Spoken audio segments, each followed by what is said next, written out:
Hello, हम आज पढ़ने जा रहे हैं इनकम टैक्स टॉपिक। सबसे पहले आता है टैक्स क्या होता है। टैक्स का मतलब होता है बहुत बिल्कुल ही मॉनेटरी बर्डन जो इंडिविजुअल पे किया जाता है या प्रॉपर्टी ओनर्स पे, ताकि वो गवर्नमेंट को सपोर्ट कर सकें। कंपलसरी कंट्रीब्यूशन होता है पब्लिक एक्सपेंसेस को पूरा करने के लिए जो गवर्नमेंट लेती है। क्यों लगाया जाता है? ताकि रिवेन्यू जनरेट कर सके अपने एक्सपेंसेस को मीट करने के लिए। दो तरह के टैक्स होते हैं, एक होता है डायरेक्ट टैक्स, एक होता है इनडायरेक्ट टैक्स। इनको हम डिफाइन करते हैं इनके नेचर्स के ऊपर। पहले किस पे लगता है? ओन इनकम के ऊपर लगता है डायरेक्ट टैक्स। इनडायरेक्ट टैक्स किसके ऊपर लगता है? गुड्स एंड सर्विसेज के ऊपर, जो सेल्स ट्रांजेक्शन्स की जाती हैं। बर्डन किस पे होता है? डायरेक्ट टैक्स का बर्डन होता है टैक्स के पेयर के ऊपर, और इनडायरेक्ट टैक्स का बर्डन होता है कस्टमर के ऊपर। नेचर कैसा नेचर होता है, ये सबसे इंपॉर्टेंट पॉइंट है। डायरेक्ट टैक्स का नेचर होता है प्रोग्रेसिव होता है, और इनडायरेक्ट टैक्स का होता है रिग्रेसिव। डिफरेंस देख लो। प्रोग्रेसिव का मतलब होता है जैसे हमारा टैक्स जो होता है वो हमारी इनकम के बेसिस पे लगता है।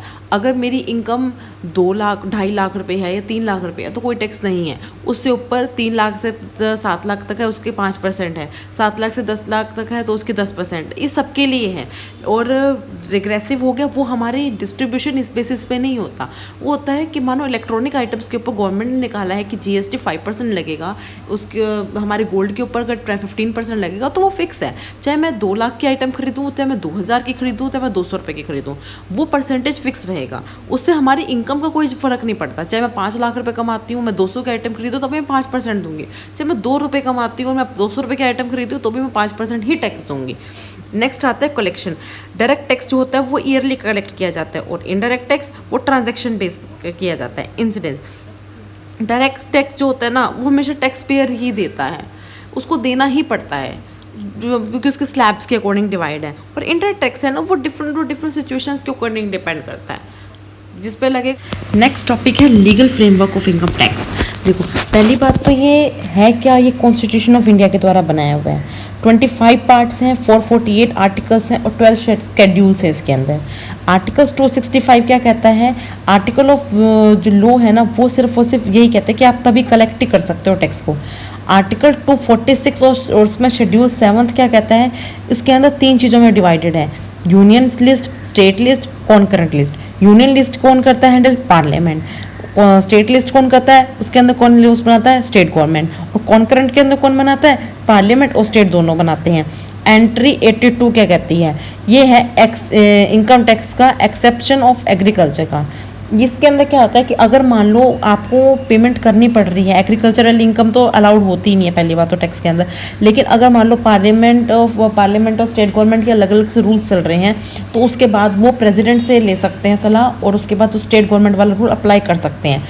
सबसे बड़ा आर्टिकल आता है 254। स्टेट यही चीज़ कहता है 254 कि अगर मान लो पार्लियामेंट और स्टेट ने अलग अलग कानून बनाया हुआ है इस टॉपिक को लेके, तो सेंट्रल गवर्नमेंट का वहीं चलेगा, प्रेसिडेंट से सलाह लेंगे और वहाँ पे स्टेट गवर्नमेंट का ही रूल फॉलो हो जाएगा। ओके, नेक्स्ट टॉपिक है कंपोनेंट्स ऑफ इनकम टैक्स। देखो चार्ट देख रहे हो ना, सिर्फ यही कर लो तुम्हें समझ आ जाएगा। सबसे पहला income tax act 1961। Income tax act 1961 कहते हैं, लेकिन ये एप्लीकेबल 1 अप्रैल 1962 में हुआ था। सेकंड पॉइंट, पूरे इंडिया में एप्लीकेबल हुआ था। पूरे का मतलब फुल, जम्मू कश्मीर भी, हर जगह पे। 298 इसके सेक्शंस हैं और 14 इसके स्केड्यूल्स हैं। अब कुछ पॉइंट्स हैं ना वो याद रखने वाले हैं। अगर वहाँ पे पॉइंट लिखा हुआ ना कि सब सेक्शंस हैं, सब सेक्शन का मतलब होता है कि ऊपर वाला रूल और नीचे वाली बात आपस में कनेक्टेड है। सेकंड आता है क्लोज। क्लोज का मतलब होता है कि अनरिलेटेड बात की जाएगी। अगर जो ऊपर बात की गई है उसके नीचे क्लोज लिख के वर्ड किया गया है, इसका मतलब ऊपर और नीचे वाली बात जो है वो रिलेटेड में नहीं है, रिलेशन में नहीं है। नेक्स्ट आता है प्रोविज़न। प्रोविज़न का मतलब होता है कि नीचे एक्सेप्शनल केसेस है। अगर ऊपर जो बात कही गई है और नीचे है वो उसके अगेंस्ट अगर एक्सेप्शनल केस है कि कोई रूल एप्लीकेबल हो रहा है लेकिन उसमें एक्सेप्शन केस है, यहाँ एप्लीकेबल ये चीज़ एप्लीकेबल नहीं होगी। नेक्स्ट आता है एक्सप्लेनेशन। एक्सप्लेनेशन का मतलब होता है कि उसने क्लैरिफिकेशन दे रखी है कि नीचे डिफाइन कर रखा है उस रूल